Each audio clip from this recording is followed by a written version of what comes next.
mga apostoles, human mabanhaw si Kristo.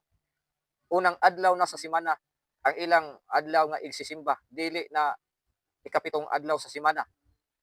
Diha sa Contemporary English Version, Acts chapter 20, verse 7, matud pa ni San Pablo, on the first day of the week, we meet to worship and to break bread together. Ug diha usab sa unang Korinto, kapitulo 16, versikulo 1 hangtod sa 2, nagtigom sila unang adlaw na sa semana kun Domingo. Mao na nga tataw og daya gayod mga igsuon nga human mabanhaw si Kristo, ang mga Hudiyo nga mingtuo og mingsunod ni Kristo, nahimo na silang Sunday keeper, nahimo na silang Kristiyanos.